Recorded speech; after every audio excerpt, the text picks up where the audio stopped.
So sometimes, if you look closely at some of the scripture, we can get a glimpse of the early church, kind of like a little peek behind the scenes of what the very earliest church is like. Very interesting. Not always a pretty picture. You may have noticed for the last several weeks, the first reading from Acts has had Peter railing against the Jews for crucifying Jesus over and over. Apparently, some of the earliest church was anti-Semitic, which is really strange when you think about it, because they were also all Jewish, except maybe the author of Acts. Today, at least, Peter's just caught up in some administrative problem, how to have 12 apostles, not 11 and not 13. The readings that we've been hearing from the epistles of John, you may have noticed, have been getting increasingly sharp. Apparently, whatever community John belonged to had a division, a very unhappy division early on, and whoever stays in John's church is a child of God without sin. And whoever left John's church has no life, no light, no spirit, and is the Antichrist. And in the Gospel of John, Jesus almost sounds like he's saying that the real proof of being Christian is that everyone hates you. So there you go. Is this our source? Is this our history? Is this our legacy? Is this who we want to be in the world? Maybe it's time to rethink a little bit. Rethink what the church is really all about. I'll tell you a story. Friday evening, we had a little gathering here for theological reflection. If you weren't there, sorry you missed it. It was nice. And one of the people there shared this idea for a story that he had read on the internet. And I don't remember who it was that originally published this, so I can't give due credit. But we're going to elaborate on it a bit anyway. And the story goes this way. It's Saturday after the crucifixion. And a handful of disciples get together and they say, well, that was the most traumatic, ugly thing imaginable. Let's get out of Jerusalem and never come back. Good idea. So, right away, Saturday, they hit the road, and they just keep going. They keep going till they're way out in the boonies in some other province somewhere. They find a little village where no one knows who the high priest is, no one knows who the governor of Rome is, and no one cares. And they settle down. Now, what this means is that they have not heard any news about resurrection. They left Jerusalem on Saturday. So they settle down in this little village and they say, friends, Jesus gave us a really beautiful and powerful teaching for how to be in the world.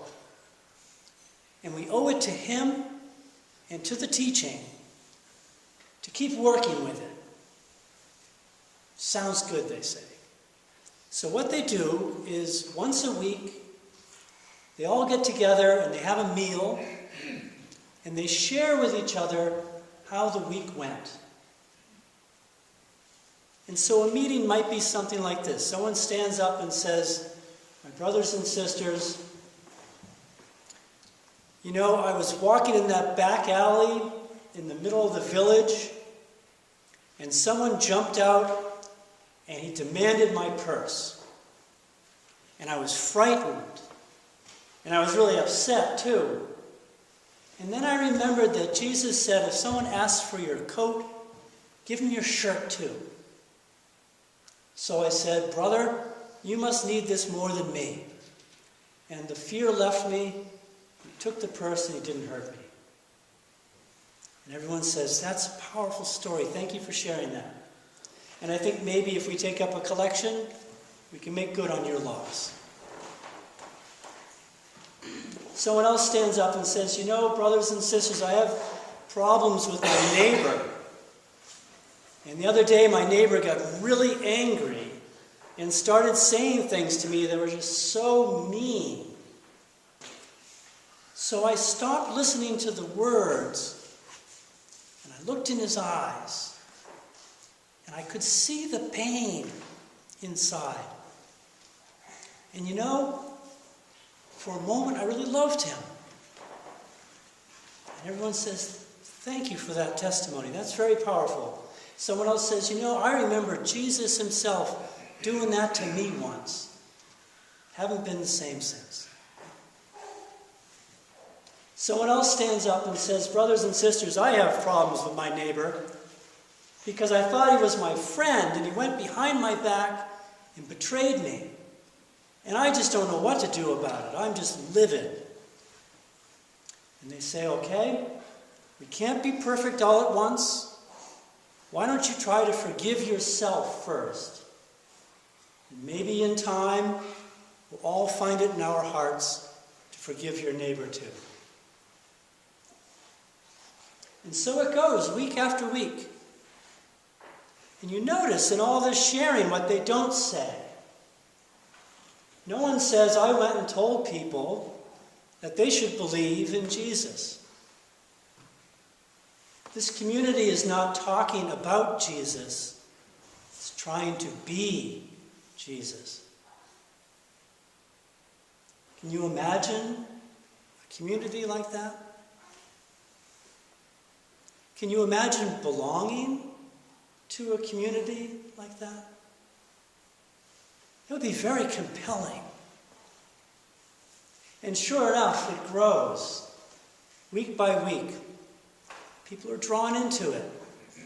And this goes on for years, maybe for like 20 years. Well, finally the world does catch up. And the world comes to this village in the form of some Christian missionaries preaching the resurrected Jesus. Boy, are they surprised to find a little group of Jesus followers. And this little group of Jesus followers is really surprised and delighted to hear this new news. Jesus was seen. He rose from the grave. He's going to come back again. He's going to save all the believers. This is wonderful news. So they get together in a especially big feast with the missionaries as their guests, and they're going to party all night. But in the middle of the celebration, someone notices that one of the elders, one of the founders of the group, is missing. So he goes to look for her. Finds her alone in a room where she's crying. He says, what's the matter?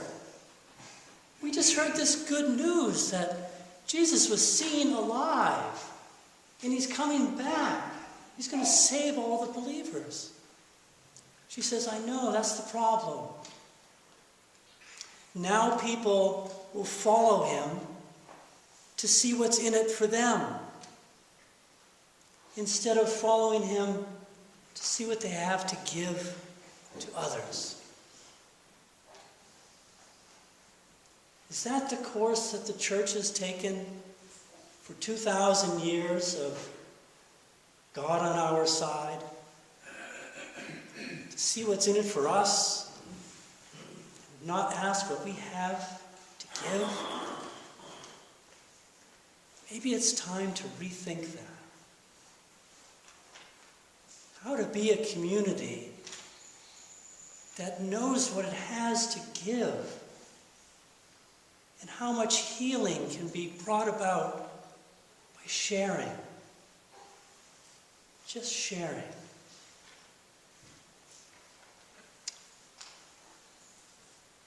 God help us. Amen.